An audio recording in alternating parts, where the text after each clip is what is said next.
In this video, I will proceed further with the explanation of the poem, that is stanza 2 and stanza 3. Stanza 2. Then took the other as just as fair, and having perhaps the better claim, because it was grassy and wanted wear. Though, as for that, the passing there had warned them really about the same. Before I explain the stanza 2, let's have a look at the word meanings. Now, fair, it means good. Better claim here means it seemed better. Wanted wear means looked less worn out or damaged by use. Passing means on walking down. Now read stanza 2 again. Then took the other as just as fair. Now, the poet is thinking that the first road will lead to a mysterious world. So, he opted for the second one. So, he took the other road and he said that it appears to him as a better claim. That means this road seemed better than the first one because it was grassy and wanted wear. And he is giving a reason for this also. He felt that this road is full of grasses and it wanted wear. That means it has not worn out by the frequent travelers. It was less traveled and the travelers had not walked on this path frequently, and so it is not worn out. Now here the poet wished to choose this road because he was an adventurous man and he liked to take challenges. He wanted to explore the world, and so he thought that this was better claim for him and he should explore this path. He want to live a separate personality. He want to have a separate personality, and so he decided to take the other road.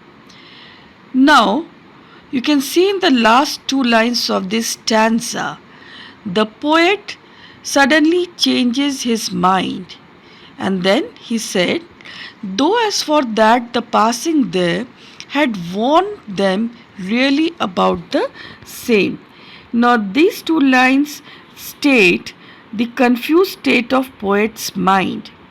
He was still not able to decide which is the better one, and he called both the road as equally worn out. And then he was again in a state of dilemma. In the previous stanza, I've explained that the poet was in a dilemma about the choices of road. He looked at the first road, which was bent in the undergrowth. That means it leads to an unseen world. Now, here in this stanza, the poet or the speaker selects the road that appears at first glance to be less worn and therefore less traveled. Now, this selection suggests that he has an independent spirit and does not wish to follow the crowd. After a moment, he concludes that both roads are about equally worn out. So in this stanza, we come to know that the poet opted for the other road. Other road means the second road which was seen in the forest, and he has chosen that road because he felt that it has a better claim as it was grassy and it was less traveled. Less traveled means he dares to walk on this unexplored path. That means it was not frequently used by the travelers. So he just wanted to explore this. And finally, in the last two lines, it is clear that then he again changes his mind and said that both the roads are equally worn out. They have been used equally by the travelers.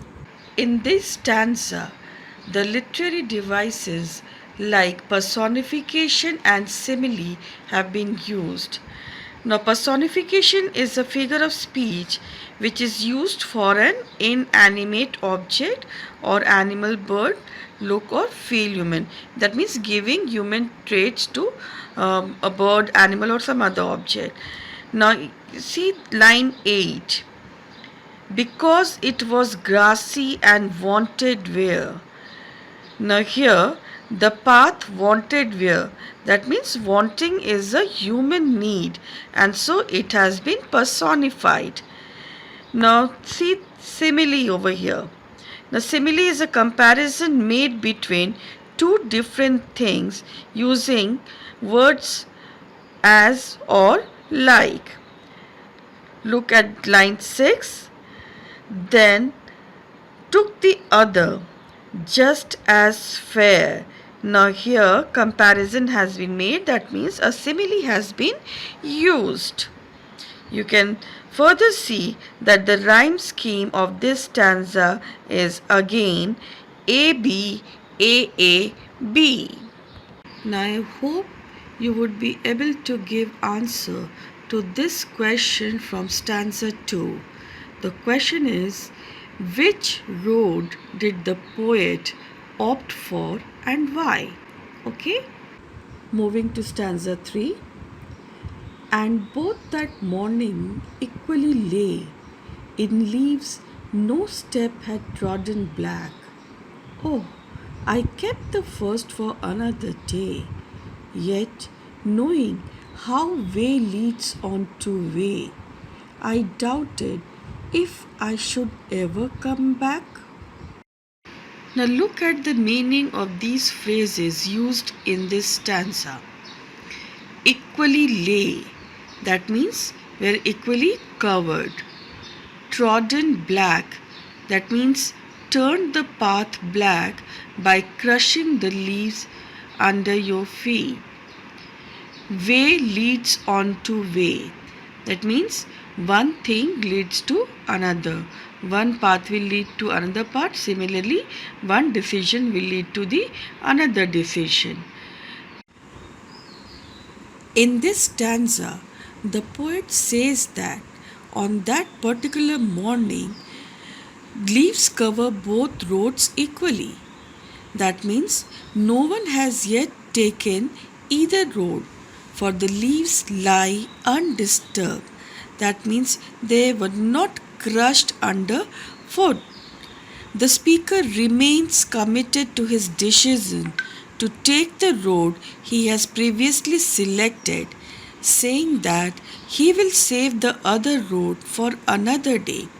He observes, however, that he probably will never pass this way again and thus will never have an opportunity to take the other road. In this stanza, the poetic device imagery has been used in the first and the second line, and both that morning equally lay, in leaves no step had trodden black. That means it gives a visual image of that morning and the fresh leaves which are not yet crushed under foot. Now just have a look at stanza 3 again. Here the leaves lie undisturbed. This symbolizes that the choices in life open to the poet are both unknown to him. The poet remains committed to his decision to take the road he had previously selected, that he will save the other road for another day. Now, this symbolizes that he will make the other choice in life only if he is not satisfied with the results of the first choice. He observes that he will probably never pass this way again, as one path leads to another, and thus will never have an opportunity to take the other road. So, this again symbolizes that he will not be able to take the second choice in life at all. There is no possibility for that. We can again see the rhyme scheme of this stanza is also A B A A B. Now try answering this question from this stanza. What is the meaning of the expression, in leaves no step had trodden black? Now stay tuned for my concluding video. Thank you.